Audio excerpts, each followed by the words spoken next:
So welcome everybody. We're talking running tonight. Just that is a great background. Just to get a feeling from everybody, who in the group enjoys the run portion of the race? I'm not sure that I enjoy it, but I do it. Well, I mean, everybody has a favorite of the three. Is running the favorite for anybody except for me? It's my least favorite.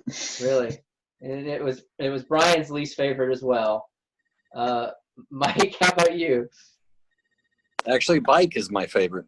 Okay. Well, is run your least favorite or your second favorite? Second. Okay. And Stephen, I mean, that's where you get to pass everybody who passed you on the bike. right? Yeah. Only if you're fast. I personally like it because I feel the most successful at it. Swimming, I mean, I've gotten better at swimming over the years and gotten to where I enjoy that. I consistently hated being on a bike. So, I mean, the run is really the only thing that I have. And like Stephen mentioned, it's the time that I'm able to start passing people, assuming that I've actually trained and can move faster than a sloth. No, Teresa told me my sound is bad.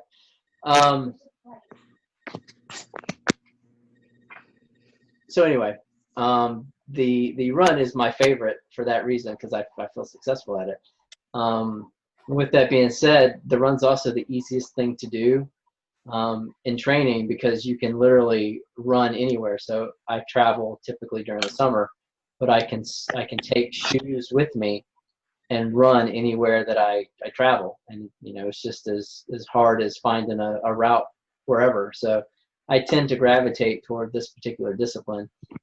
And back in the day, I could podium given the appropriate circumstance. So, I mean, it's continued to be my favorite. But anyway, let me take a sip. Who's drinking tonight? The official drink of tonight's session is the Rum Runner, which I think is tasty, as does Brian. Is my audio still crackling? Okay. No, it's not. Okay. I think it was. I don't get to drink right now because I started my training plan for Louisville. So only Sundays and Wednesdays I can have a beer, and that's it. Like a light beer. We'll have to change our meeting days just to accommodate Steven.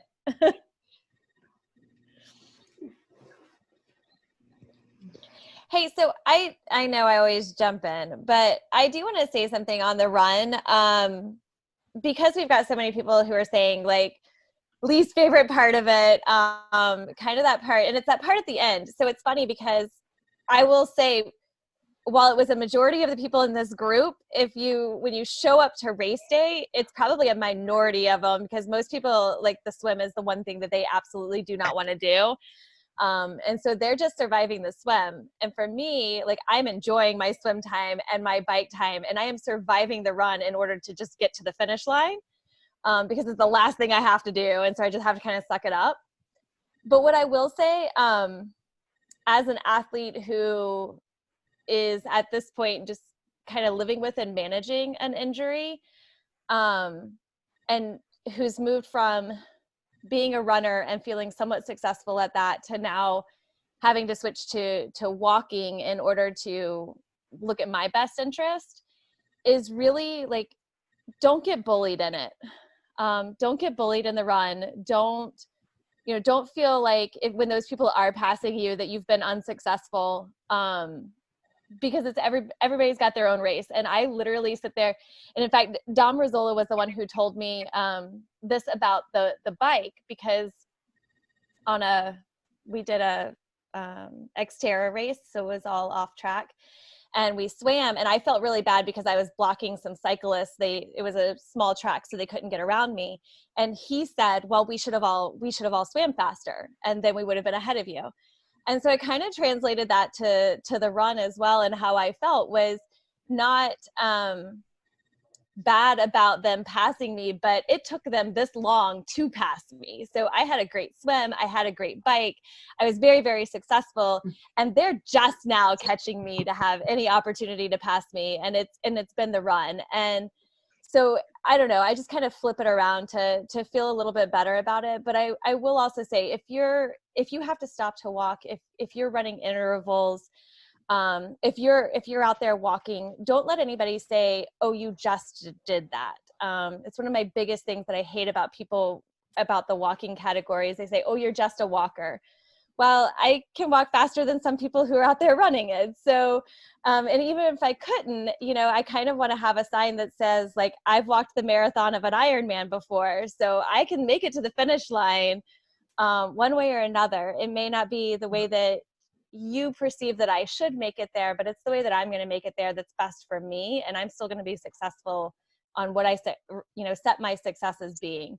So that's the only thing. I want to put that out there. And it applies to all of everything in triathlon, because there's always going to be a spot where you're not as successful or you don't feel as successful. And it's just kind of, highlighting those different things that you do have success in, or those different moments, and what it looks like, what that message in your mind looks like when you're feeling like you're not being successful. And sometimes the run can really feel that way because you're exhausted. It's not like when you get up at 4 a.m. and you go for your run and you're fresh and your legs feel great. This is after you have tormented your body through everything else. And now you got to go and do it a little bit more and do it a little bit harder. So I just want to put that out there that, it still falls to race your race, whatever it looks like. And don't let people bully or intimidate you. And if you're anywhere near me on the run, it's where I'm the loudest. And believe it or not, because I know it doesn't show in these meetings, but I'm an extreme introvert. But when you see me on the run course, I wave to everybody. I, say hello to everybody. I don't high five, and that was way before COVID, but I talk to everybody, I say good job, and it gets really annoying on some races where we're doing loops because I'm going to say it every single loop. But it's just, we're out there together, and we may as well be happy out there together than suffering. And whether you're good at it or bad at it, everybody's suffering at the run. That's my 2 cents from somebody who hates the run. You mentioned that, the suffrage and all that, but you also mentioned the encouragement that you try to give. And I found that at any point during a race, if you can force yourself to smile long enough, then it doesn't seem to suck nearly as bad. So if I'm having a particularly bad day, and typically if I'm having a bad run, then it's a really bad day. But if I can suck up the energy to smile and thank a volunteer or whatever, that improves my mood enough for me to continue forth.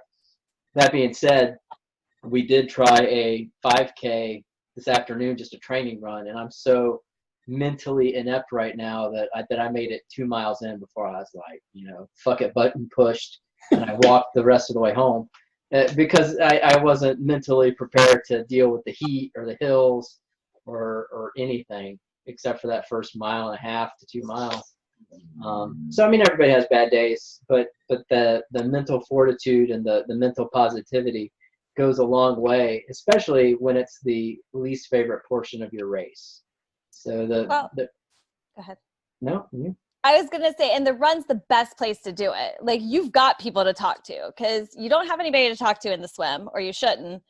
And if you're talking on the bike, then you're breaking a USAT rule of some sort. You're either blocking or drafting. So the run is like this great place for encouragement and discussion, and just feeling like you're all in it again together, that there's just this idea that, we're all going to do this. We're all so close. And I will say, like, one of my greatest moments that I remind myself of all the time happen in the run. And I hate that they do, because it makes me appreciate the run even if I don't like it. But our first 70.3 in New Orleans, we're on the half marathon, and probably about 4 miles. I was about 4 miles from finishing, and this guy comes up behind me, and he was like, "Honey, your shoulders are at your ears. Like, there is not a reason to be stressed right now. You need to let that go. You only got 4 miles to go and you are done." And I was so trapped in my head that I was just I was making myself suffer. I was thinking about the heat. I was thinking about feeling dehydrated. I was thinking about, hey, Steven, I was thinking about everything that had gone wrong, and all of those little things. I wasn't thinking of how close I was to this accomplishment. And I literally, like, I could feel it. I was way up here. And so I always remind myself now in the run, like, where are your shoulders? Like, and where are you in this process? So it's hard sometimes to have appreciation for the thing that we don't like doing, but finding those moments have really helped me to like it a little bit better. So when Patrick says, like, even this afternoon, you know, I came up behind him and I'm like, oh man, he's not having a fun day. Like, he's not going to be, you know, blasting this out on Strava or anything. But I came up and I was like, hey, awesome job. You know, I saw him like walk it for a minute and then he ran again. And I was like, good job running for the second time. Because it might be something little and it might be something that in that moment he blew off. But next time where he has to walk for a minute, having that encouragement in the back of his head of, oh, you know what, this one time when it was really sucking, I got up there and ran again. That's awesome. So pulling from kind of those moments, especially in the sport that you don't like, take every little good thing and just put it in your notebook, put it in your library, and pull from it whenever you need it. Welcome to the meeting, Steve. The consensus. What's that? Thank you, guys. I was running behind, but glad I could join in. So the official drink tonight is the rum runner. If you're partaking, or if you're, yeah, I know, right? We did an informal poll, and the people participating tonight pretty much hate running, with the exception of myself. Where do you chime in on that, Steve? Ooh, I don't hate it, but I'm not very good at it. Well, Yeesh, I don't know what to say about that. I started running to beat a friend of mine at one of those OCR races, and he ended up not even racing. And I did it, but I discovered along the way that it was the cheapest therapy.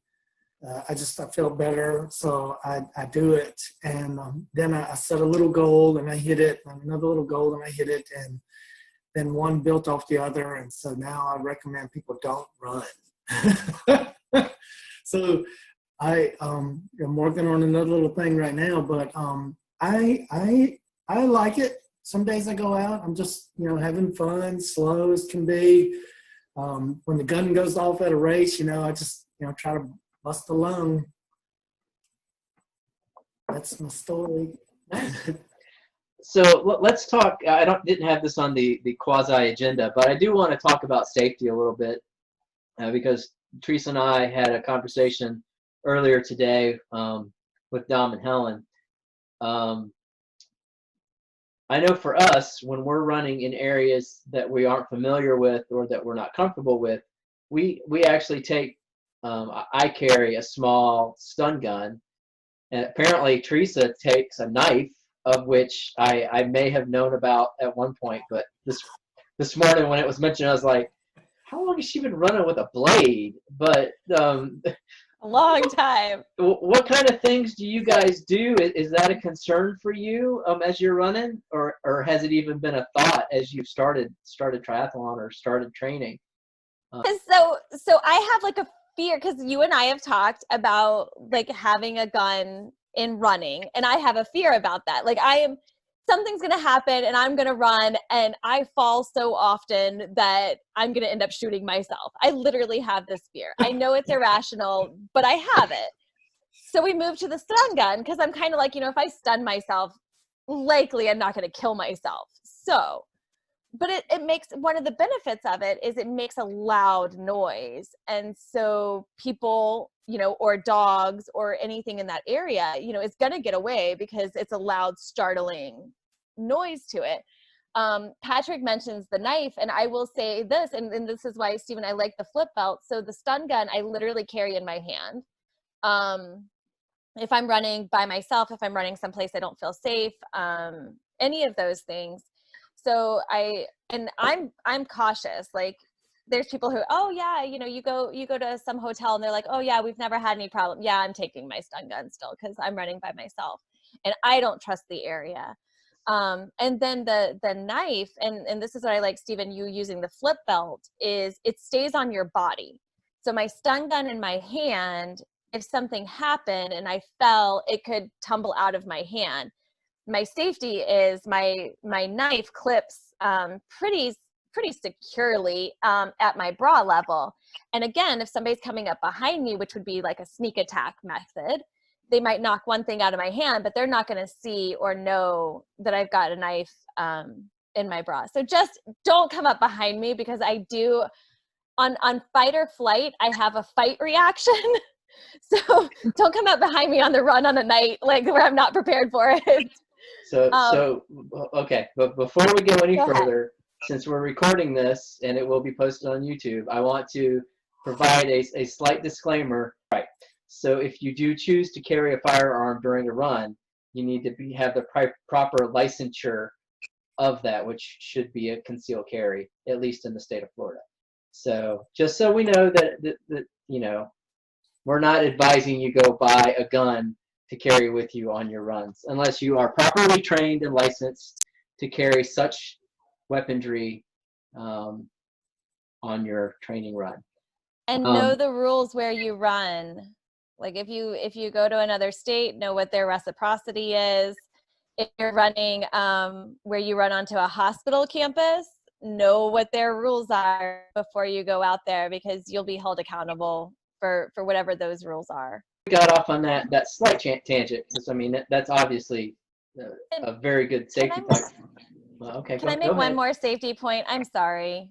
You know you love me. Yeah, but Brian has been trying to say something I know, since we started this. Brian, I'm gonna let you. But here's what I want to say, because Valerie and I are the only two females on this call, so I can see Valerie's like, yep, safety, and it's kind of, I think, pushed more toward females of you need to keep yourself safe. But I want to remind you guys, we're not the only ones who need to keep ourselves safe, and guys can get attacked and be attacked when they're out there. So this isn't just a female and when you say athlete attack, issue. I mean, we're talking most likely animals.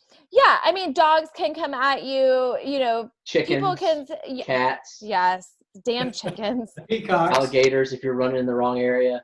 Coyotes. So Coyotes is a very valid point. Yes. right. So just, I mean, protecting yourself for other reasons other than just like maybe other people being around or things like that. So I just want to point out, because I know a lot of guys who I talk to, when I talk about like having a knife on me, they, you know, roll their eyes and they're like, over exaggerant, you know, female in the room. And it's like, well, no, because these things could happen to you guys just as well. You know, nobody's going to, that pit bull's not looking at you, or that Jack Russell Terrier is not looking at you going, oh, wait, that's a guy, never mind.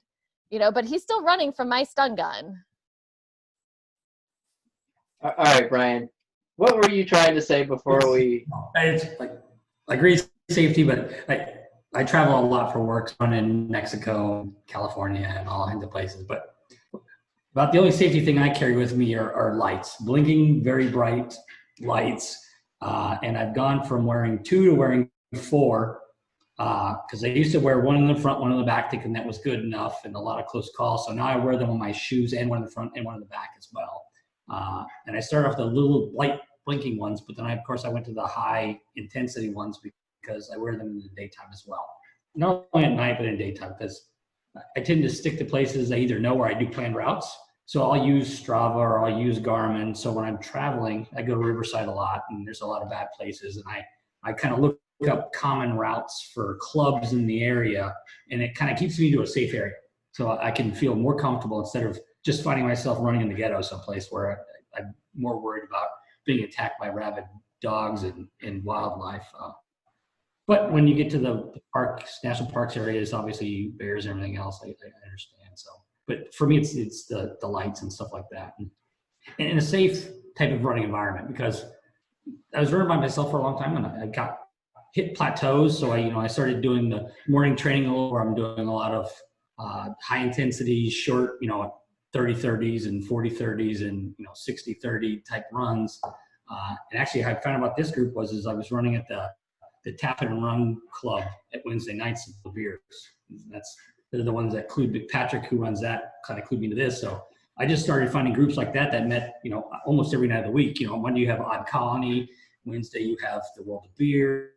And I know with the COVID thing, they're not officially sponsoring any types of runs, but if you show up Wednesday night at 6 o'clock at World of Beers, there's going to be a whole bunch of RWB people there with shirts on who are ready to run.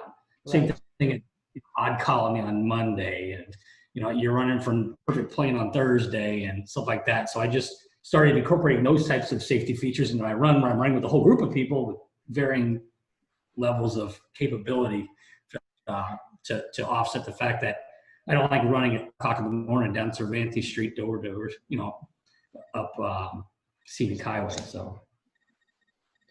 Well, so when I run, what I've actually, I take the lights. I usually run with the headlamp. I don't do the front and back lights just because it's too much stuff to carry when I travel. I should. I mean, that's obviously the best practice. I go with the headlamp, but I also take a very high visibility reflective vest because it's literally no weight in my suitcase, and it really enhances my visibility, especially when I'm running in areas that I don't know. I never thought about the shoe lights, but that makes a lot of sense because I mean then you're being visible at various points, so you're more likely to be seen. I know we've even running with the vest and the headlamp, people are still on their phones at 6 o'clock in the morning, veering off into the shoulder or whatever. So I mean, and with the shoes, it's not a consistent light, so it's not a consistent light from one direction. So you get this repeating, changing of lights that happens. So I just found little clip-on ones that I don't have special shoe ones. I just found the little magnet ones that happen to be really small and lightweight online, and I ordered a bunch of them so that I just clip them everywhere, and they stick on. Nice. And they fit I can fit all of them inside of a shoe. So when I travel, I just stuff them inside of one of my running shoes, and that's where they live. So we've talked about stun guns, we've talked about firearms, we've talked about lights, vests. Does anybody, Teresa, pepper spray? Valerie, do you have anything special that you use? Not, to be honest with you, not really. I tend to run the same places, very comfortable, safe routes that I know the dogs. I'm not really adventurous. I don't travel a whole lot as far as like with work or anything, so I don't have to worry on that side of it. And I've also been really lucky so far too, as far as with the animals and stuff. So I think ghost crabs have been my biggest nemesis recently. And I love what Brian said though of you're traveling, like finding those groups, because just like we have in here in Pensacola, where you could pretty much find a run group every single day of the week. Other cities have that too. So there's, you're less likely to be in an odd place or an unsafe place, and you're more likely to at least be around people, there's an accountability to it in running in groups like that. So as you travel, and like Patrick said, running is the sport that you can take with you anywhere. You don't have to figure out where there's water that's, wide enough or long enough. You don't have to figure out where there's safety to bike or carry your bike someplace. You throw your shoes in the car or on the plane and you're good to go. So looking, doing a little bit of that ahead of time of, is there a run group that meets near me? Or, when you check into your hotel, most hotels have the little run course cards where, they're giving everybody. So you're going to see 5-6 people out at 6 a.m., at 4 a.m. Going and running. I also love, you should look at a Christmas tree going down the road. And that is one of the greatest compliments Patrick and I ever got, is we ran the double bridge route really, really early because we had some volunteer tasks that we needed to do. And Evan Malone said when we came near their finish line, he said, "Oh my gosh, I wasn't sure if a UFO was landing or if Christmas was coming early." And we were like, goal met, because we didn't get hit by any car and you clearly saw us from like 2 miles away. So some of the other things that I've read about as far as safety things go, and this isn't anything that we've had or we've tried, but I've seen these like finger claws that it's like a ring that has a point on it. Why are you shaking your head? Have you met me? Again, if I fall with that, I'm gonna stab myself in the freaking side and bleed out my like liver. Well, It's not safe for me. It doesn't mean it's not good for other people. Okay, and I didn't even think about that, but the way these things are designed, and I just mention it because it's something unique I've seen. It's literally a ring, like a thick ring with a big ass claw on it that comes up over your knuckle. So theoretically, what you would do is you would slide it on, and then you're running, and then if you feel like you're in danger, you make a fist, and then that thing is like a sharp point coming off of your knuckle, and you just claw and swipe at whatever it is. I mean, that's obviously very close contact if you're in an emergency situation. But I imagine if you have, metal claws like Wolverine that are going to poke into somebody or something, it's going to make the point. So, I mean, I just wanted to put it out there as an option. Obviously, the lights and the stun guns and the firearms are probably a little more practical and a little less distance between you, or a little more distance between you and whatever you feel the need to defend yourself against. But I mean, is it worth the $2 or the $3 to get a little metal claw? I do it just so I could go around the house making Wolverine sounds, to be perfectly honest. We don't have any of those on the way yet via Amazon, but I'm sure after tonight in this rum runner we might have a full set.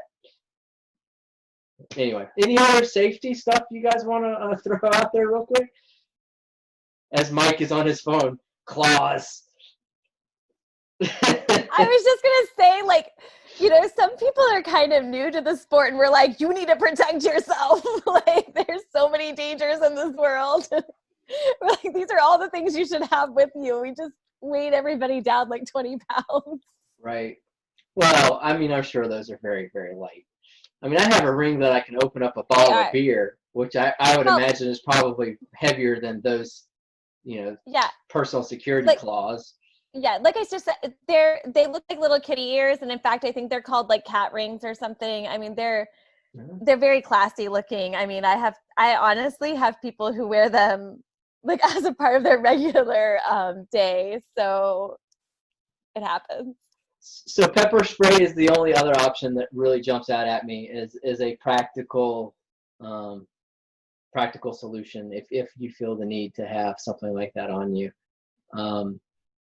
So anybody else have any other things that they've seen or maybe use?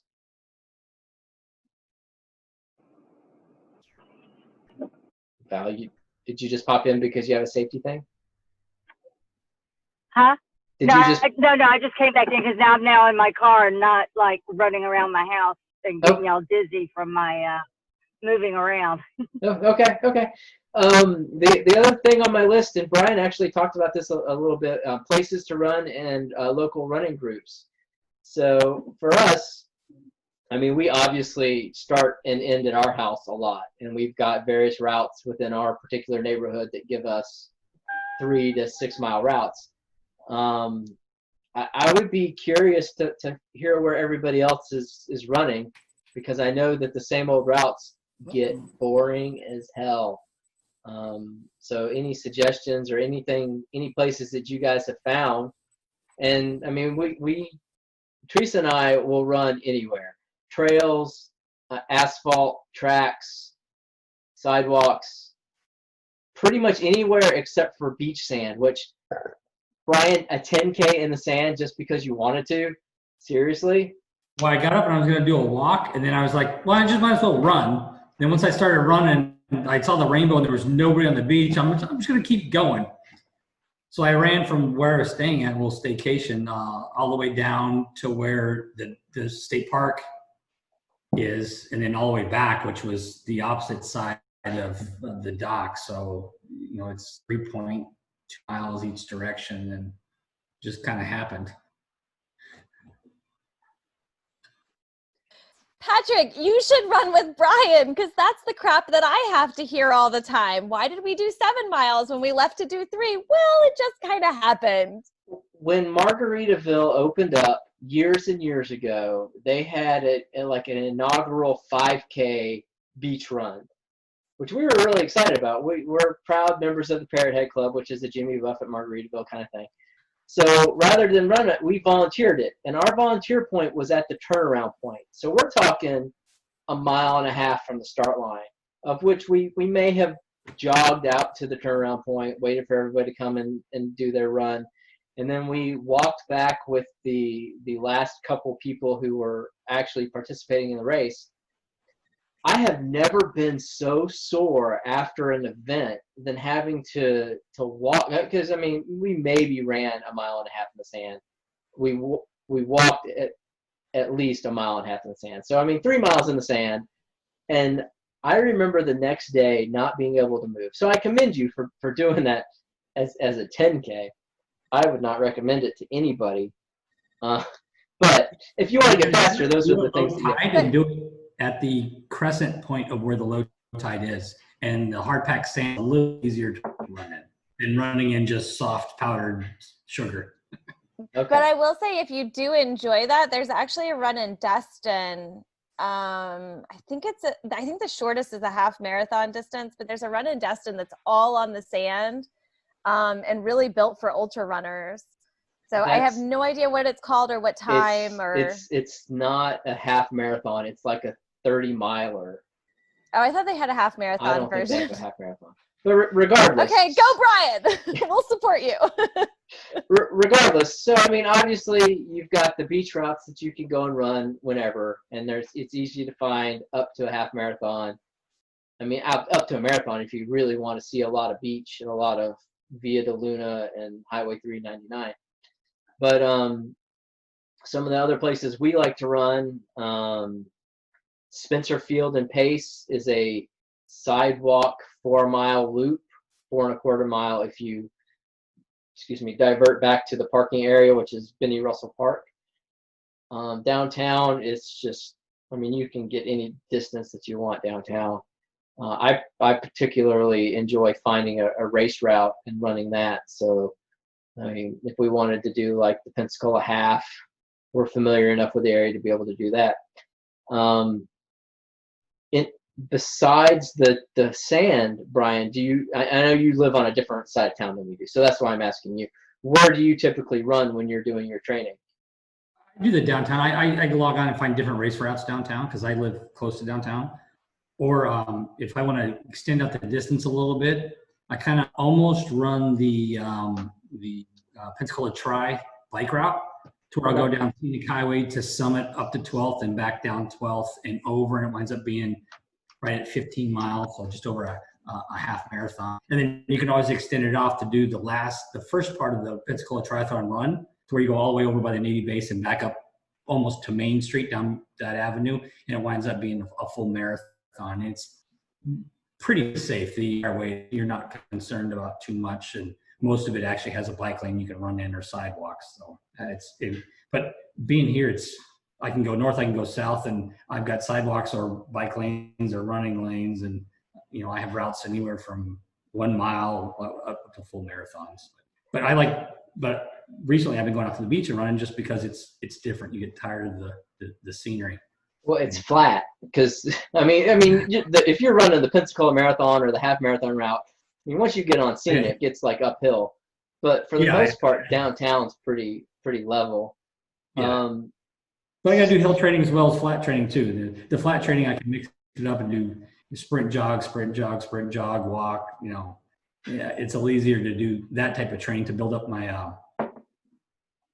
I find the run is the easiest way to build up my heat acclimation, because on the bike I hit a comfort zone and I'm just kind of steady state breathing, everything else. Same thing with a swim. My breathing is kind of controlled by my swim stroke. So where do I really work on my heat acclimation, my VO2 max is during the run segments, which is why during the week I kind of stick to those sprints and sprint walk, so that I can build up heat acclimation 1 and VO2 max 2, and I can really work on my cadence, ground contact time, and vertical oscillation time to try and get quicker and faster.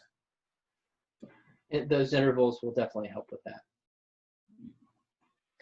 Stephen, I know you are out in the Gulf Breeze. Do you run Naval Live Oaks a lot, or is that just kind of when you want something different and off-road? It's just convenient. It's like in the backyard. So just jump on the trails in the back and just go and pick a route that I kind of get bored with. I just change directions. So we got so many different opportunities out here. So it's kind of neat. So do you find that training on the trail helps with your performance on the road or on general races? So anytime I go from the sand to asphalt, after running on sand, asphalt beats us up quite a bit. Beverly feels the same way. But it's so much easier to run on asphalt when it's time to come run, to race on it, because you're not having to push sand around and you're not getting bogged down. So we have a thing where, like this morning, I went out and ran a 5K test, and it was 27 minutes. But if I ran it on asphalt, it would probably been about 21 and a half or 22 minutes. It's a huge difference in how much you have to actually push through the sand out there. And a lot of turning and twisting and everything else. Right. And you get to see different things. Nothing's ever the same out here. But the best thing is there's no cars. There's no cyclist or anybody else really you have to deal with. You just go out and just do your run and you're good to go. Steve, I know you. Oh, go Go ahead. ahead. I was just going to ask, so the trail in Gulf Breeze, like how runner friendly? I mean, I see people out there running, but I also see people like on bikes, and I see people rollerblading and just a whole bunch of things. So is it a conducive trail to, parking like at the seashore and getting onto that trail to get some miles in? Would you recommend it? Well, Beverly keeps on telling me there's a better trail just beyond that's actually in the sand. On the south side of the Highway 98 that you can run completely in the shade and everything else. You not have to worry about cars. And so she'll go out and run that loop every once in a while on her long runs and just stay away from the cars because you don't have to deal with cyclists or rollerbladers or other runners, and you're also away from the cars and you're out in the shade too. It's a lot easier on you. And when you come off the trail, you got 2 water points right there in the Naval Live Oaks, right behind the Visitors Information Center, and then there's a pavilion not too far away from that also. Oh, awesome. I will say too, because you mentioned trail running, like that's one of my favorite things. And it's exactly because you said, and granted, we're doing it at UWF, so we do compete a little bit with the cyclists, but most of them are pretty nice. But I will say, like, just that having a different environment and the stimuli being a little bit different, there's things to look at, there's things to watch. And once you get used to the idea of, my mile took me 10 minutes on asphalt to run, and now it's taking me 12 minutes. And you kind of feel like, holy crap, like, am I just having a really bad day? Because I feel like my heart was beating harder. I feel like I was working harder. My legs are more tired, all of these things. But then you get off of the trail and you translate back on to asphalt or cement, and you really see that payoff. And I think you also kind of learn how to pay attention to things that you kind of zone out of on the road, which can hurt you. Like, I mean, I've tripped over curbs. I've, fallen off the side of the road because I zone out when I'm on the road. And when I'm in the trails, I'm engaged in what's around me, what's going on. And so it kind of teaches me to look different and pay attention differently when I'm running. And when I translate that over onto the road, I find that it really helps me to, keep myself safe from falling. And again, if you don't have falling problems, then you don't understand. But if you do have problems with falling, then you totally get it, because I could trip over anything. But I love, trail running and that diversification. And if you're nursing any kind of injury, trail running is a really engaging way to to kind of come out of that injury that makes you really feel, again, successful in it. And the beauty of trail running is you learn how to use your feet and your hips when you're running. Whereas you're running on road, you're just kind of just doing the same thing over and over and over again. There's little nubs of roots or old trees that fell and stuff like that that you kind of have to watch out for. You learn how to stop on a dime when a snake decides to cross right in front of you, or squirrels jumping over your head. There's different things that are going on that you're kind of paying attention to while you're out there. And then when you go run on the street, everything's easy, even the cracks on the road, because you're like, oh, that's nothing compared to what can happen out on the trail, because the trails always are changing. One day to the next is something different. Last couple of weeks has been really soft out there. A lot of cyclists on the mountain bikes kind of chewed it up, so you have to watch your footing. To where the rain came down, so some of the trails got a little bit faster in sections, and other sections not so much. Or you have a tree that fell during the last storm, and you kind of have to navigate around it. Or you hear some weird loud noise out there, you kind of have to go, oh, I need to stop, evaluate while I'm going, and then move on. You gotta look for those bears. We have them. Yep. Jetty, where do you typically train or run? Where are you running? Okay, whenever, most of the time, usually whenever I run, it's after I lift weights. So in that case, it's usually at NAS Pensacola. But when I'm not running at NAS Pensacola, then I'll run out at the Johnson Beach, since I live real close to Johnson Beach. Or during COVID-19, I'd run at NAS Pensacola, but since the gym was shut down and I couldn't lift, then and the beaches were shut down and I couldn't run at the beach, then I would just run along Gulf Beach Highway. But whenever we have our practices with Tri Gulf Coast, then I usually just run out there out at Pensacola Beach. But those are my typical running routes. In the Marine Corps, whenever I would travel, certainly I ran wherever I was at. You know, anytime we would deploy, or if I went on a conference somewhere. And I'll tell you one thing which was kind of neat was running along the beach in Tel Aviv, Israel, and because they, they're on the Mediterranean and the sun sets on the west, but it's just kind of neat when you see the sun setting on the west, and it's literally a north-south beach. But anyway, that's just one scene that I always enjoy. Anyway, that's just usually where I run around here. So how far are you running? When you say Johnson Beach, I assume you're running the pavement, like the paved area, or you're running on sand? I've done both sand and also the pavement. So whenever I do the pavement, then it'll be from the shower area to the end and then back. I'll go ahead and do that. I might extend it a little bit more. There's literally no shade at all on Johnson's Beach. Yeah, well, here's what I do, and something that I was going to recommend. You know how you said you sort of felt beaten up. Whenever I run, let's say, well, during COVID, that's when I ran most in the neighborhood and along Gulf Beach Highway, just because I couldn't run anywhere else. As I said, the beaches were shut down, the gym was shut down, and I couldn't lift. And usually my runs are after I lift weights.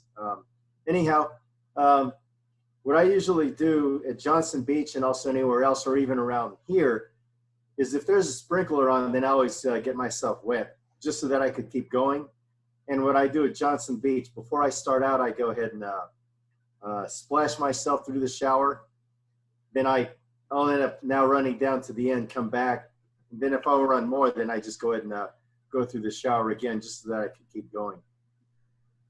So you pre-cool so that all that can start evaporating as you're pre-cool, and also during the run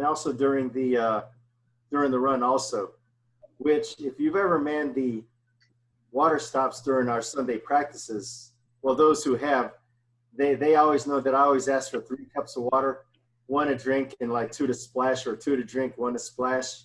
And if the hose is on, then I always tell whoever's manning the water stop to go ahead and splash me just so that I could keep going.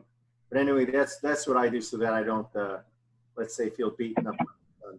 Nice. And, you know, if I'm running locally, if there's a sprinkler, then I always go through it. Jason, what about you?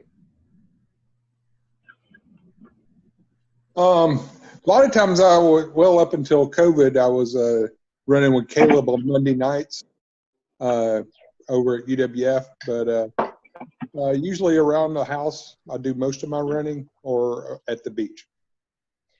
So Jason mentioned Caleb, but he's talking about the PRA speed work night, which used to be hosted at UWF track on Monday nights at 6:30, I think. They have recently moved to Ferry Pass Middle School, which is off of Olive Road. So if you aren't familiar with that, that's a very, very good resource for PRA members to be able to improve your speed. And he is a award-winning cross-country coach at UWF. Both he has won accolades and his many of his runners on the cross-country team, and he leads the group through a collegiate level training run every Monday night, and even now. And I don't know how long they've been at Ferry Pass. I noticed it within the last couple weeks. Jason, have you gone to Ferry Pass? Have you had that one yet? No, I hadn't been able to get out there. I think this is their second or third week. Okay. They just started back up. All right. Well, it's a very, very good perk if you're a member of PRA. And I know a lot of people who are members of TGC are also members of PRA and most likely members of Wheelman, for that matter. So that's a very good resource if you're not aware of it. Mike, do you have any special routes that you run, or are you just leaving from your house and running the Tiger Point area? That's it. Yep. Occasionally on the beach, but that's it. Okay. Just do Tiger Point. Val, how about you? Either out at the beach, I'll go over to East Hill over by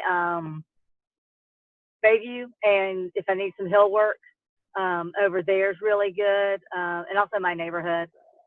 Also, the Leap Trail over by Roger Scott Pool is a lot of fun. Right. So the Leap Trail is actually really nice. Go ahead. Go ahead. I was gonna say it's really close to work, so usually on Wednesdays is when I do my midweek run or walk now, and so I'll go over there, and it's really convenient. It's a nice paved trail. A lot of it's covered. It's a lot of fun. So the Leap Trail also has a couple CrossFit opportunities, for lack of a better term. They have fitness stations along the route where you can do body weight butterflies, sit-ups, push-ups. There might be an elliptical thing out there, I guess. I don't know that I've actually used all of the equipment, but I see them every time we're out there. And that goes from, like Val said, around the Roger Scott area. I think the first. It starts out at the airport. Right. By the Hilton or whatever that hotel is out there, and then goes down to Jerry May Garden. Right. Because I know there's a station right there at Jerry May Garden. Yep. And if you're not familiar with the area, it's a 7-mile loop around the airport. If you run or if you stick to the sidewalks along Summit and then Spanish Trail and then Langley and then 12th Tippin back to Summit. You can shave like a half a mile off if you cut through at May Garden, but it's a good 7-mile route if you're interested in that distance. Teresa or anybody, did I miss any of the good running areas?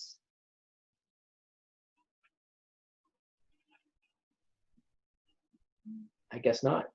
Well, one thing I'll mention is that I know we had mentioned some of the group runs. One group run that I've done, it's been a while. I think last time I did it was around September or October. But I know Gulf Coast Brewery, where we've had our fall socials, they have one every Thursday, and every now and then I do see a couple of Tri-Gulf Coast members. I know I've seen Gary and also his wife Gabby out there, as well as a few others. Let me see who else. anyways, as I said, I've seen quite a few of our members from both PRA and also Tri Gulf Coast at that run. And that's actually was the next topic that I was going to bring up, is the different run groups. Personally, I know that Monday nights used to be Gulf Breeze Running Club, which would start and end at the Bridge Bar on the Gulf Breeze side of the bridge. I assume they're still doing it. I have not personally been to that, but I know that that's a Monday night event. If anybody knows, if you correct me if I'm wrong, I believe Seville Quarter has a run club that meets on Monday nights. Is the Seville Quarter Miler still a Monday night thing? Anybody? Yes, Brian? It is. They are, and sometimes they start it, and also Monday night at Lucy's. At where? Lucy's across from Hub Stacy's. On that little square just down from Seville Quarter. Huh. Okay. Lucy's has one that starts at that time at 6 o'clock. I think it's pretty the standard time, and then the one at Seville. Okay. Tuesday nights, does anybody know one that goes Tuesdays anymore? Well, and when you say anymore, just remember that a lot of things right now is right. not gathering since COVID. But I mean, my again, last... I would encourage everybody, just look up running in Pensacola, and you're going to come with, and honestly, if you go to most of the brewery sites, like Brian mentioned, it seems like beer and running go hand in hand. So I would say probably at least 60% of our breweries in the area have some kind of run club that's going on. Well, and PRA, the Pensacola Runners Association, I think has an active list of these. But just real quick, I know O'Reilly's downtown had or has a running group. I don't know if it's still going during COVID. We talked about World of Beer earlier. Like Brian mentioned, if they're not officially doing it, RWB is meeting on Wednesdays at 6 o'clock to run. Jetty mentioned the Gulf Coast Brewery, which is behind McGuire's. That's a Thursday night run for sure. I've seen ads for that. I think they're still doing it like actively right now. Like literally, they probably ran tonight. So yeah, what's the other brewery? What's that? Odd Colony. You mentioned that earlier. I'm not familiar with that one. Yep. Odd Colony. A lot of the people that do the Wednesday night also do the Odd Colony Thursday night. They're split between the Gulf Coast and the Odd Colony run. Two different routes, both about the same length, maybe 5 to 7K. Okay. Wine Bar also has or had a run on Wednesdays, I think.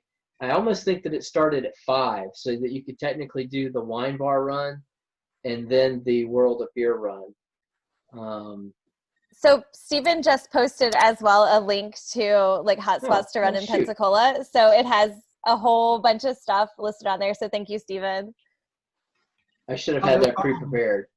It's just easy to look that up. That's why we're a team. Right. I need to include that in the chat transcript after I delete out all the points where Teresa yells at me for whatever. Those are private, so nobody else can see those. But they still come through on the chat transcript when I get it. Well, then everybody else will get a kick out of them. Right. So you just tell me when I can talk about those things that I put on there. Okay. So, and out at the beach, and since we're still kind of talking about these, Captain Fun Runners, I guess they're still a thing? Stephen, would you? So we're members of the Captain Fun Runners, and we've gone out and tried to run with the group, and some of them actually run earlier than the 6 o'clock posted run time that they're supposed to be doing. So, and as the age group has gotten older, they start and run earlier, and they're done by the time 6 o'clock rolls around when they're supposed to be running. So they can drink earlier. So correct. What day is that? Is that a Wednesday? It's supposed to be Wednesday night, meeting at the flagpole at Whitewater. So I don't think it matters with this group because I don't think that we have anybody that lives in Pace. But there is a Pea Ridge Run Club that used to run Thursday nights at the Blackwater Bistro. And that was a really cool route that took you downtown Milton over the Blackwater River into a little like off-road park area and back. But anyway, that's pretty much all I had for local running groups. We've talked about run safety. Had a note here that I wanted to talk about the most common run-related penalties during a race. It's pretty much headphones. When do you wear headphones during a race? Never. Never. So, if you want a penalty, wear headphones. That's guaranteed penalty. Unless you're a title sponsor. Hey, enough of that. That's a personal choice. If you want to take a time penalty and listen to music, take the time penalty. I don't recommend it. Sometimes it's not a disqualification. It's just like a 2-minute time penalty, right? Or is it? It's a disqualification if you don't turn it off. If you don't turn them over, and then you get flagged again. Oh, really? So you'll get yellow flagged, and then you'll get red flagged. All right. Well. And then you're done. I can tell you from personal experience, because my second year of doing triathlons, my very first triathlon, I couldn't remember if you could wear headphones or not. I wore headphones. I got nailed. 2-minute penalty. Okay. Saw him and went, oh, oops. So. Yeah, but you took them off when they said something. Oh yeah. Oh okay. yeah. Right. Immediately stuck them in my pocket. But yeah. So obviously it's a safety concern, because if you're listening to your music super loud, just like on the bike, you're not paying attention to anything else around you. You can't hear something coming. You can't hear people coming. So, I mean, I would consider that the most common run-related penalty. I mean, except for maybe outside assistance, I guess, if you're trying really hard. But if you've survived the swim and you've survived the bike, as long as you're not literally dying on the run, it's really hard to get a penalty. I mean, no, you need to make sure you have your race belt. I guess that's a big one too. Yes. Right. So. And your race belt is in front. Your number is to be in front of you at all times, even if you don't like it there, even if it's windy there, even if it makes a funny noise and it annoys you. That is technically the rule. And what I will say from my experiences, they give you a little bit of leeway and warning on it, but move your race belt to where it's visible toward the front. It's not just for photos when it's on the run. It's actually for them to see you. So we've hit the hour mark. Oh, hold on. I think Jason was going to say something. Yeah. Hey, Patrick, on the belt, are you supposed to wear it behind you when you're on your bike, or is it you just need the belt for the run? So technically, USAT only requires you to wear a race belt or have your number on the run. You're not required to have that number displayed on the bike. Some people wear it on the bike.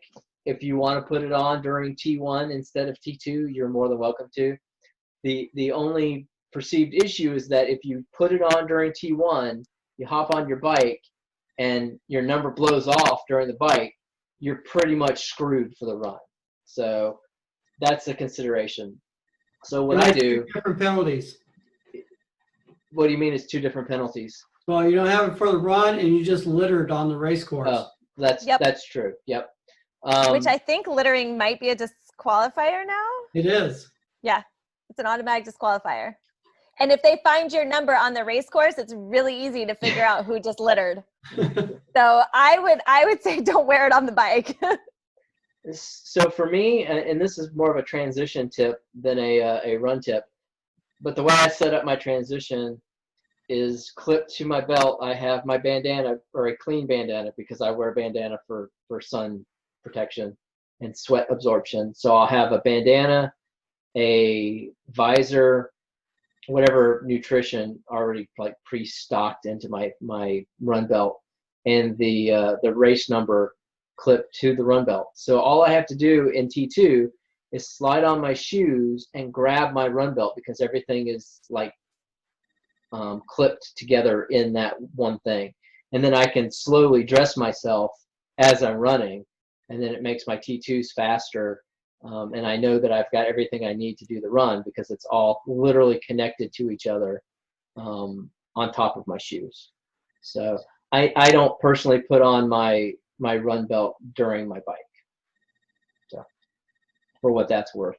I'm also infamously known for my 10-minute sprint triathlon transition times, which can be is well documented in Grandman history. We're gonna do a transition meeting, right? Like that's the next.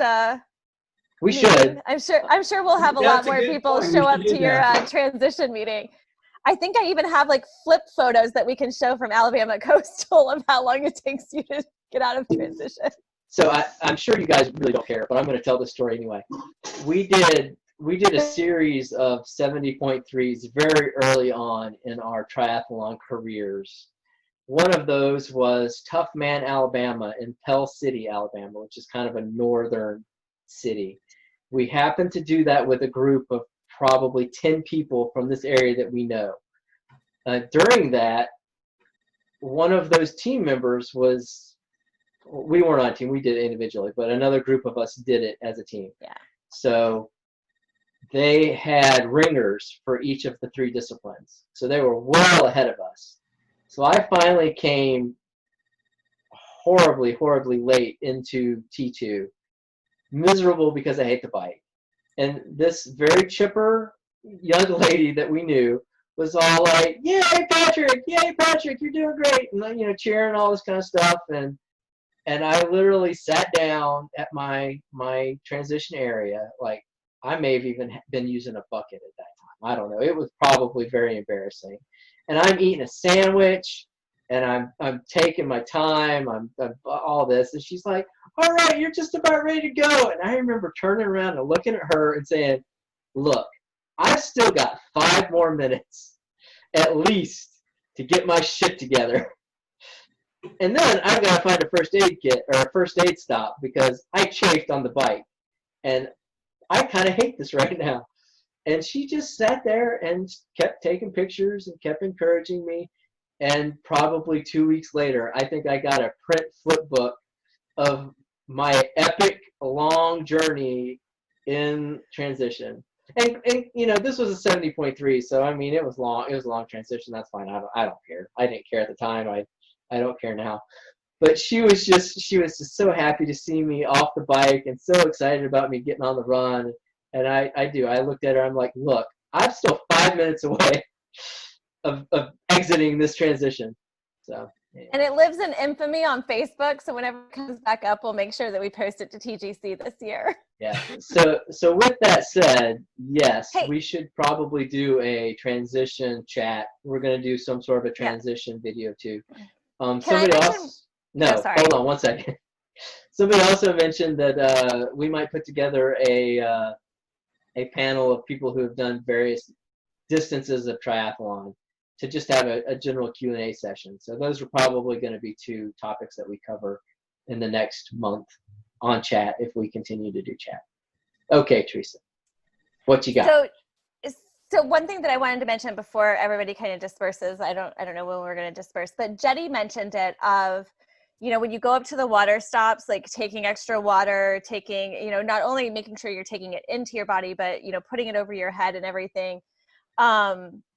So ice is your friend, and use it. If any race has ice available, especially as you get into the longer races, especially as you get into the hotter races. So even though you're just running a sprint and it's really easy to say, oh, it's only a 5K, but just again, think of everything that you've already put your body through, the salt water that just, seeping out of your pore, you've already really, exerted your body. So keeping it cool is really important. And I will say, Gabby, why can't I think of Gabby's? Garza. I was going to call her by her maiden name. So Gabby Garza, she, in fact, that same race that Patrick's talking about, she was running the opposite direction of me, and she started yelling at me, ice your eggs, ice your eggs. And I was like, what the heck is she talking about? And she's like it was brutally hot that day. She's like passing me and trying to shove ice down my pants and into my bra and just any place that ice could be. And it was awkward at first. I'll grant you, and I'm not going to do that to anybody, okay? But what I will say is she was absolutely 100% right. Right, like getting that ice onto my body and kind of in those pivot points of, you know, having it, you know, on your crotch area where you've got, you know, a lot of veins that are going to your legs and coming back into your heart, getting it at your chest area. So if you're wearing a tri-top, you know, putting the ice to get close to that, or putting it down your back to where you're kind of cooling your core areas is absolutely vital. Pouring that water over top of your head to where you have something that's, you know, again, pushing the heat out, and allowing your body to kind of cool itself is absolutely important. So I will say, you know, it sounds kind of silly. And so I always think ice your eggs whenever I see anybody. And Patrick's probably going to have to delete this from the video part, but I call it booby ice. And booby ice is literally what I stuff in my bra. So I will take a cup of ice, and every single transition point, I'm putting that ice down my bra. And Patrick knows on more than one occasion, I've seen him, you know, when we're passing, and I'm like, do you need booby ice? And it's, you know, I won't offer it to anybody else. Trust me, I only offer it to my husband or people who I know really, really well. But, you know, it's kind of one of those things where it's, you know, sometimes that's your lifesaver right there, is just having that. And again, cooling down your body in any way that you can. We race a lot in hot temperatures, and that can't be, you can train all day long in it and it's still going to affect you on race day. So being prepared for it and taking in those extra fluids, you know, not only, you know, physically taking them in, but also getting them on your body, rinsing yourself off, and trying to go through that. It's really important. And, you know, I laugh about it, but everybody knows, like, if you run next to me, you hear me I kind of make a sloshing sound, and it's all because I've got ice tucked in every single place. And I can tell you, on a long race, there's some long races that, even just marathons, that I haven't survived without it. So taking it in and being mindful to do that on a regular basis, not just, you know, as you think you need it, because when you actually need it, you're way past needing it. So while we're talking about things that are good for race day, we've kind of glossed over the need. If you're not wearing sunscreen during races, you absolutely should be wearing sunscreen during races. And you should probably be reapplying during your run. So keep that into consideration. I talked about using a bandana as a sunscreen for my head. Hold on. So figure out what works for that. Okay, in a second. I know Steven wears a running hat or a full cap as opposed to a visor. So there are options, and you should definitely find the type of sun protection that works for you during these races. Teresa? So on sunscreen, so some races provide sunscreen, especially as you get into distance racing, and they have sunscreen available. If it is not a sunscreen that you use, be very, very mindful. We've had a couple of friends who putting on sunscreen out of T2 and out onto the run, again, where your body is absorbing everything that's on it. It was a sunscreen that they weren't used to, and they had an allergic reaction to it. So just be mindful. Like I keep something in my T2 bag, or I keep something in my transition area that I can use, that I know works for me and is safe for me. So just be mindful of that as well, that the race may provide certain things, but that doesn't mean that it's the best thing for you to use. I will say, if it's the only thing there, then, you know, take the chance, especially if you're not highly allergic to a lot of things. But if you have allergies, if you have significant reactions, because that's like my thing, I have a lot of skin reactions to chemicals and things. So I make sure I've got my sunscreen prepared. And if it means 5 extra seconds in T2 to squeeze that out and get it on my shoulders or get it on my nose, then that's what I'm going to take the time to do. So, and another aside from that, just as far as preparedness, I'm not known for my speed. So that couple extra seconds that it takes to grab something out of my bike bento box and put in my back pocket on my run jersey or my jersey, I always carry a little pouch that has ibuprofen, which you probably shouldn't take during a race. I do if I need it. Imodium, Benadryl, and my like one a day, what, Claritin, I guess, is what I typically have, so that I know that if something happens, I got all of the pharmacology assisted stuff that I need in my back pocket. And if you have an allergic reaction, it's really nice to be able to reach back and pop a Benadryl or pop a Claritin or whatever it is, Zyrtec, not Lortab. Don't do Lortab during races. What's the other one? What's the other big one? Allegra. So anyway, that's a little just preparedness tip that I practice. I'm not a doctor. You probably shouldn't take ibuprofen in the middle of a race. That's a disclaimer. Teresa, are you trying to say something else? You're muted. Oh, I thought that Jetty was going to mention something. He unmuted himself, so I just wasn't sure. Okay. Yeah, I do have one question, and I've tossed this around about using sunscreen on the run or the bike. Once in a while I do, but my question about that then is, what's the priority? Is it let your body breathe by not applying anything, which usually that's what I go with, or protect yourself against the sun? What do most triathletes and track athletes, what do most professional athletes do? That's my question. They would put on sunscreen.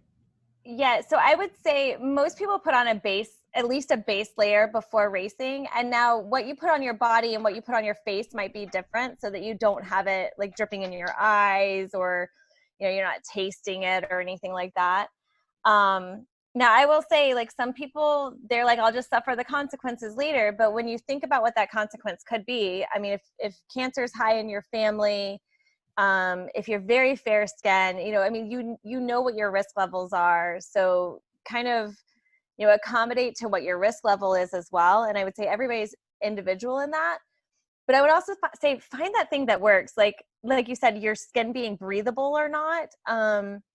I have a sunscreen that I use when I swim distances. And I only use it for swimming distances because it's thick. It's very, it's meant to last in the water for a very long period of time. So it's kind of like putting diaper rash or Desitin cream on your skin. I would never in my life survive even running a mile with that stuff on. But I know I can use it for the swim. So that's the only time I use it, is when my only event is swimming. But then when I'm doing triathlon, I'll put something on as a base layer, and I usually go kind of heavy. So like a 30 or, higher on a base level for the triathlon event.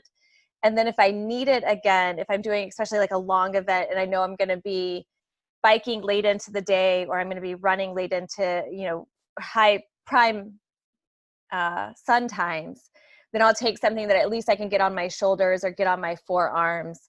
I've had some pretty nasty burns from triathlon just because of the time that you're spent in positions that you've got like some of your soft skin. Like if you use tri bars, you get a lot of that soft skin on your arms that's very susceptible to the sun. So just being mindful of where your body's going to be and making sure that you get screened on those areas. But I would also say test it in training over and over and over again, and try to use stuff that doesn't have like an oil base to it, because you don't want to be slidey or slimy. You want to really feel good. So like your drier sunscreens, I like kind of the more naturals. And honestly, I'll tell you, NOAD has been wonderful. They make a sport one and they make like a 30, and I have had no problems with that, just me personally. I use it on my body, and then I use a Neutrogena sunscreen on my face. I use whatever she gives me. It's the same as what I use. I don't think I get the Neutrogena for my face, though. I think it's, here's the NOAD, have fun. No, that's the little one that I give. Well, I don't give it to you in transition. You're right. Right. I don't give you that one. I think that's all that I had on my list of things to talk about. We're 22 minutes past our done time. What are you doing, Mike? Oh, are you waving goodbye? If anybody else has more questions, please speak up. Hey, Otherwise, Patrick, yes.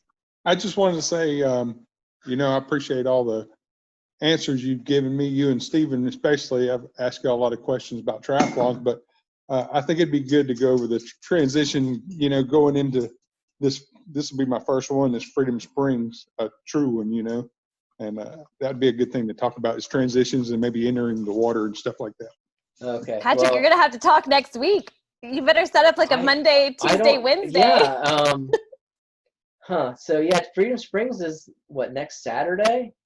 Yeah. I don't have something else scheduled. So, Jason, the You goal could. of transition is to take as little time as you possibly can between when you enter it and when you exit it, both times. Practice it. Yeah, you should absolutely practice it. Jason, we could work on that possibly on Sunday when we meet. Oh, well, shoot. There you go. Sounds good. It sounds like that's what you guys are gonna work on Sunday. So that's perfect. So, I mean, my first transitions were double digits, and I just did.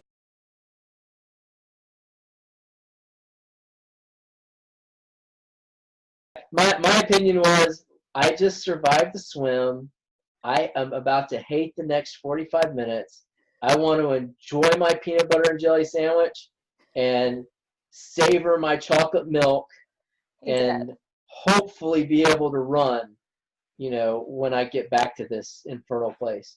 That was my mindset because I didn't care at that point. I've gotten much better. Right. So I will say this about transition though is, and I didn't really realize this when we first started it, but is really like, it sounds so simple, but think logically about it. So I never did that. And I just kind of like laid my stuff out and I was like, oh, this is kind of my run stuff and this is kind of my bike stuff. But then I realized like if I thought logically about it, like my bike stuff should be available first and then my run stuff should be available because I'm going to bike first and then that's going to be out of the way when I come in to get my run stuff. So just kind of like lay it out and play with it a little bit. And I mean, if Steven's going to help you on Sunday, take all the help on transition that you can get because it's just a little science to it. And what works for one person isn't going to work for somebody else. Here's the biggest thing about transition. According to Teresa. No, seriously, don't be a jerk in transition. Keep your stuff in your space because if you throw your wetsuit in somebody else's space, even if their bike is gone and they're out on their bike, you're messing up their transition to come into their run and you're getting in their head and you're doing things that aren't fair to them. So, you know, when you come back, if you're wearing a wetsuit or even your goggles and cap, put them back where your stuff goes. Just make sure that your area is tidy. It doesn't have to be perfect. Of course, you're doing this quickly, but it's your space. And the other piece is like own your space. So if you're standing there and I don't know if guys have this problem, but women have this problem a lot. They like to encroach on each other. I'm always next to the girl who brought the kitchen sink. And from having been the girl who brought the kitchen sink, I'm like, holy cow, like I'm going to give you as much space as possible, but I need this little bit of space over here. So just, you know, kind of being mindful of where your stuff is and where your neighbor's stuff is and saying, hey, you know, I'm kind of out of room. Like I've scooted over as far as I can and I can't really go any further. And also remember, if it's your first triathlon, it may be your neighbor's first triathlon as well. So you're kind of learning it together and you're going to make mistakes together. But the biggest thing is don't be that jerk. So if after the run, if you're ready to go pick up your stuff and you realize that you threw your bike shoes over into somebody else's area and they're standing there, just be like, hey, you know what? I am so sorry that happened because it'll go a long way. You might think that you're never going to see that neighbor that you race with in Mariana ever again. Oh, you will. Like they're going to come back. and you're going to be that guy who threw their shoes in their area and ruined their run. So just be mindful. And if you have a chance to apologize for anything that you accidentally did that you really didn't do to sabotage them or anything, just be nice about it and don't be a jerk. That's the biggest thing in transition. I don't know. I hate jerks in transition. Like, don't put your stuff in my space. As our resident referee would tell you, Jay, don't be a schmuck. Don't be a schmuck. I'm not going to tell you what you should do during transition, but I will give you a couple suggestions on what you shouldn't do. You do not need a bucket. Okay? You don't need to sit down. Wait. Unless you need to sit down to put your shoes on. Like if you actually, sit that's on a the capability. ground like a normal person. You don't need a bucket. You don't need a bin full of water to rinse your feet. Oh, tell them what to use instead. A water bottle. Just have a dedicated water bottle that you use to squirt your feet off. You don't even have to take it with you on your bike. You just have it in your transition. And again, Steven is much better at this than we are. And he is going to set you up completely on Sunday when you guys go over it. And if you have a bucket that you're going to rinse your feet in, be prepared that your neighbor got there first and already rinsed their feet in it. And as long as you can accept that and deal with it, good to go. Seriously? You've rinsed your feet in other people's buckets? No! Gosh, I wouldn't do it. All right. I've seen people do it. So one of the things that I used to do when I first started that was horrible was I would sit down, I literally would have a peanut butter and jelly sandwich and a chocolate milk. So if you're gonna eat stuff like that, stage it on your bike so that you can eat while you're riding and practice eating while you ride. If you're going to take in nutrition during the bike, which you should, even during a sprint, pre-open those things to where all you have to do is reach into your bento box and grab them and pop them in your mouth. Because if you have to reach in your box and figure out how to open it with an elbow keeping you straight and fingers before you can put it in your mouth, it's just going to slow you down and you're going to end up causing an accident. And that's never good for anybody involved. We already talked about trying to streamline your T2, having all of your run gear situated where you can just grab it and go. That's pretty much my words of wisdom, and take that with a grain of salt, because there's going to be 400 people at your Freedom Springs triathlon, and all 400 of them are going to have different opinions about how you can get in and out of transition faster. And you're gonna try stuff, and you're gonna fail miserably at it, and you're gonna be able to figure out what works for you. And that's just all part of the process.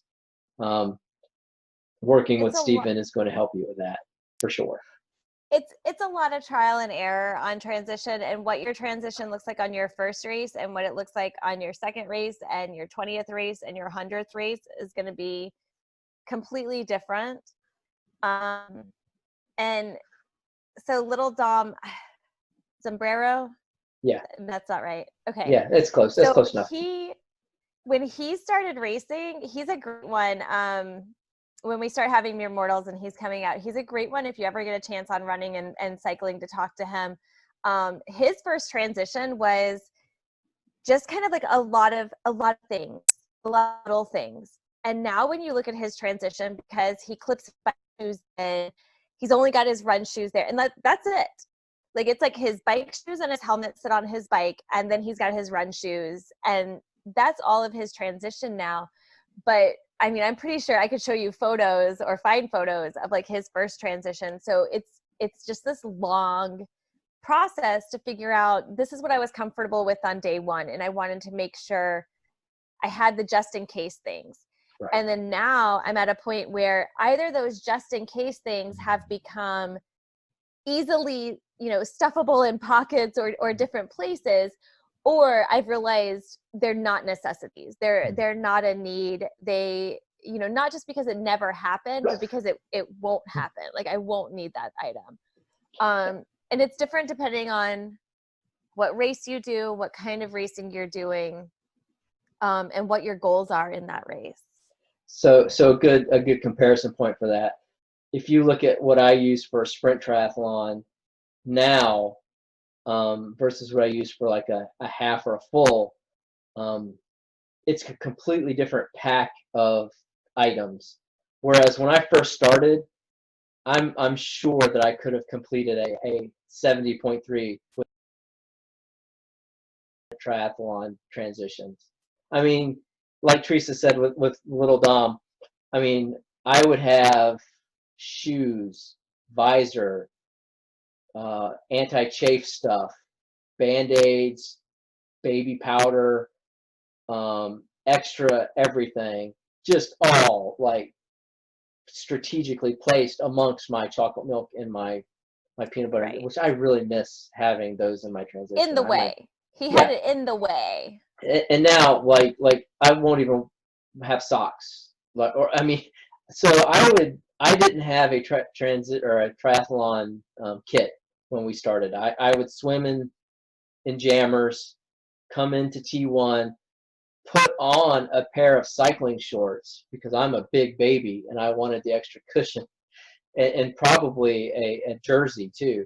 So I would pretty much change. I mean, I wouldn't like pull off my jammers, but I would slide up the cycling shorts, and that was for a sprint. So it took me a long time to get to a point where I was like, yeah, I can probably swim in a tri kit and not have to put on a new pair of pants when I hit transition. And it shaved like 9 minutes off my time, and that's not even an exaggeration. That's probably underestimating the amount of time I was spending. So anyway, does that help at all?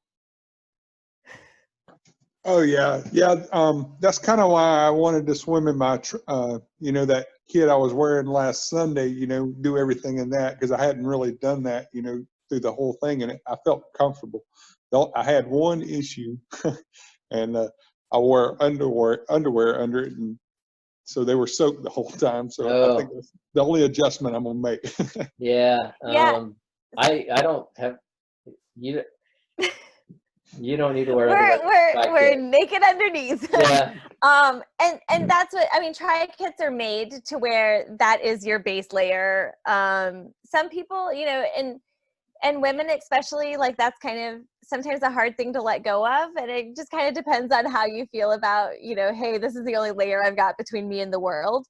But what I will say is, yeah, I mean, being prepared for either what it's going to feel like or just being prepared to get rid of that layer. You really don't need anything. Tri shorts are made, jammers are made for you to be, up against the water, up against your bike and running. So it'll take care of you. With that said, you should figure out what anti-chafing product you like the best. For us, and Mike just went no video. I think he had a question, but if he pops back up, we'll ask.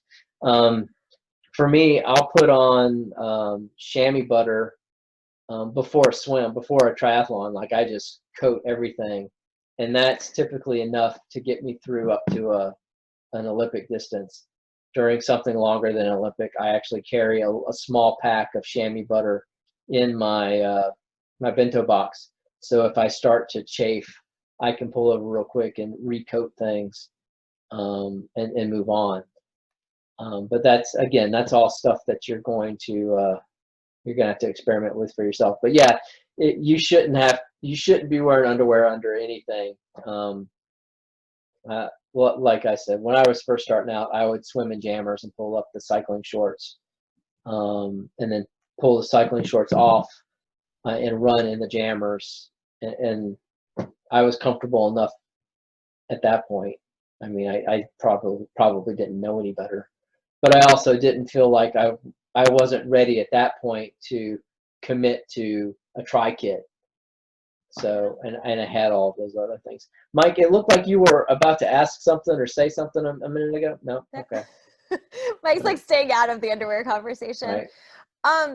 The other thing with transition though is, what you practiced eating, whether it was getting on the bike and eating or eating before you got on the bike. So a lot of times, in training, we have this super convenient thing of I can go and have breakfast and then I can go do my 20, 40, 60 mile ride. And so I don't need the same calorie intake or the same type of calories on the bike. So like Patrick said, just being prepared. And again, Dom Rizzola explained it just this way that like happened for an epiphany for me. But he said basically the bike is like a rolling buffet. It is the easiest place. You're burning a lot of calories, but it's also the easiest place to take in calories to prepare for the run. And again, this is sort of in longer racing. You may find that you don't need it in shorter racing, but I would also say, you know, go to your need.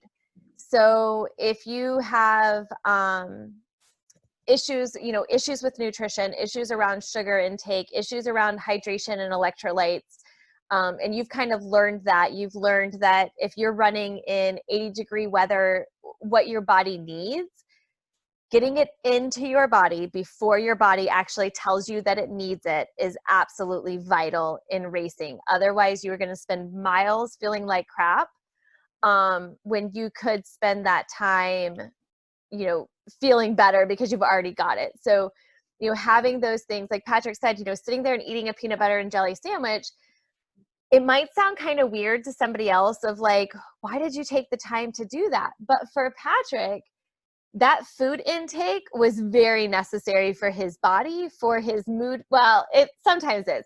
It was completely unnecessary during a sprint triathlon. Well, during a sprint, yes, during a sprint, but realizing the necessity of it on a 70.3. So he realized, you know, hey, it's not necessary on a sprint, but coming onto the bike on a 70.3 where you are facing down 56 miles of biking, Misery. which he hates, having that peanut butter and jelly sandwich that makes you feel a little bit happy and gives you, you know, nutrition and energy and those types of things is absolutely necessary. People make fun of me all the time, but I run anything Olympic or over, I run with either a payday or peanut M&Ms. And I keep pointing like this because I stuff everything in my bra. Sorry, guys. I'm not ashamed of it. It's just where things go. It's easy access. So I do that and people make fun of me because I'll tell them like, yeah, every, you know, 1 mile, I give myself a peanut M&M. And you're going to think like, that's so stupid. Like one peanut M&M, really? But it makes me happy. So sometimes it's about that happiness. It's about that, you know, I can suffer for another mile because at the end of that mile is a peanut M&M. And I know, again, it sounds really, really silly, but it makes me so incredibly happy. And it takes 2 seconds to stuff that in my bra in transition and be on my run and, you know, feel happy when I'm out there. So I won't say that I have peanut M&Ms for everybody, but, you know, if you hit me up, I might have peanut M&Ms. And I do want to point out, and Stephen can attest to this as well, our motivations for racing are much different than somebody who is pushing for a podium. I mean, if you're really competitive and you're wanting to get that medal or to get that podium spot, then you're going to be pushing a hell of a lot faster than what we are. And you're going to, frankly, be less concerned with rewarding yourself with a single peanut M&M than just beating the guy in front of you. So our advice, you know, take it with a grain of salt. And if your goals align with our goals, then great. But if your goal is a little more competitive, then you should probably be looking at a more aggressive strategy of reward. So anyway, you may have to adjust to your reason for being there. So maybe your peanut M&Ms stay in your transition bag or in your car, and that's what you're running toward. It just may be different, but also be willing to shift depending on what your race is. And again, what that motivator is. And sometimes, you know, even you've raced 100 times and your motivator is still just the finish line. And sometimes you've raced 100 times and your motivator becomes, you know, more about, you know, beating a particular person out there or beating, you know, somebody. Oh my gosh, you guys with the puppies and the cats. And I feel like our cats and puppy are just like completely out of, because Izzy's got, Jason, our dog matches your dog and she's clearly not participating. Come here. Hey. Okay. Was that all that you had to say, sweetie? Yeah.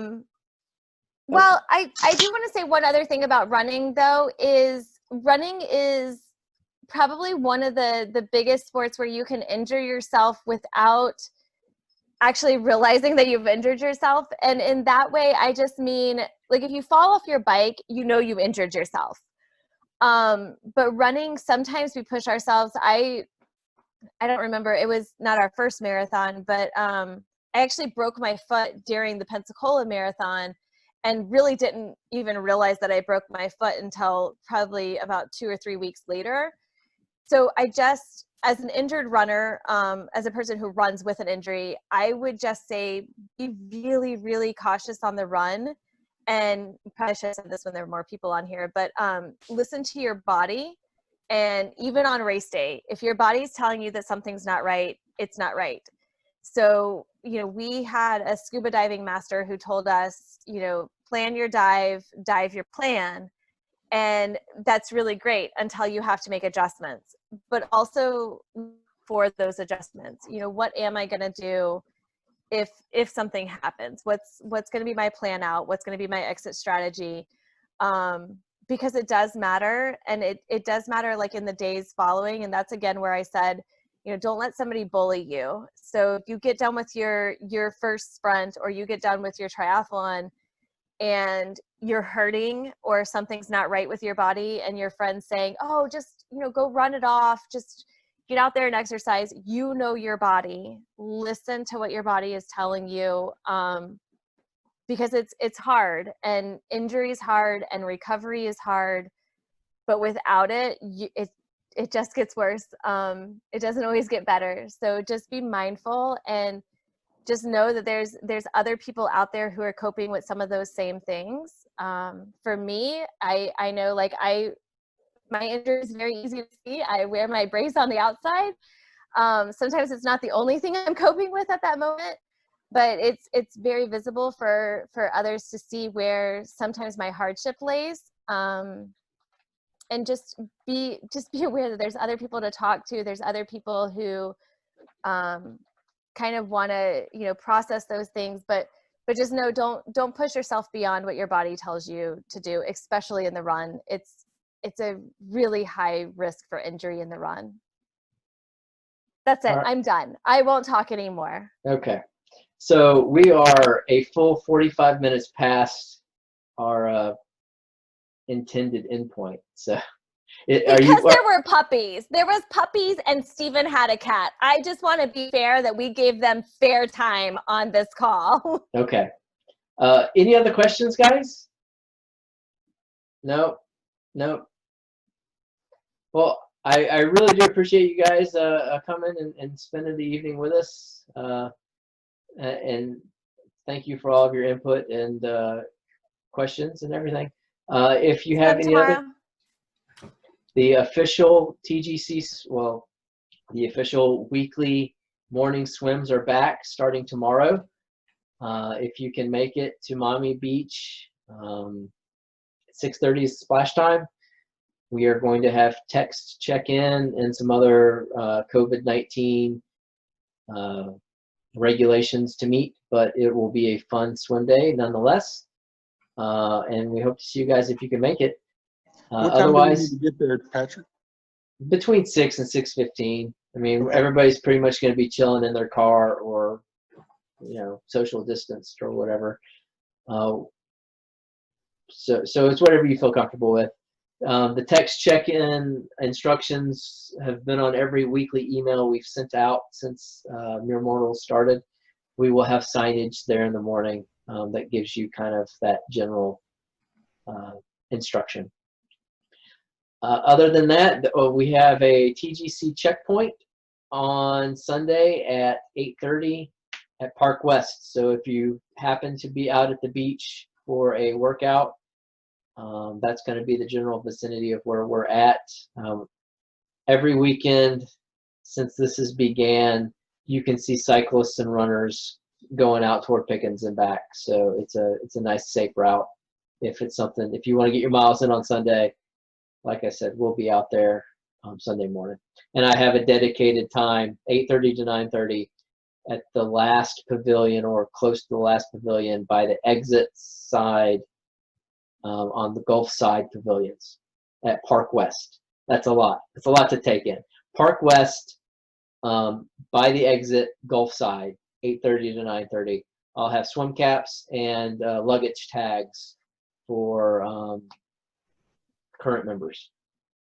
So if you're out there, come by and see us, or if you feel comfortable being around people. So that's all I got.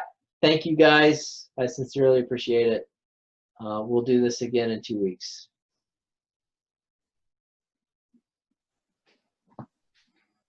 Cheerio.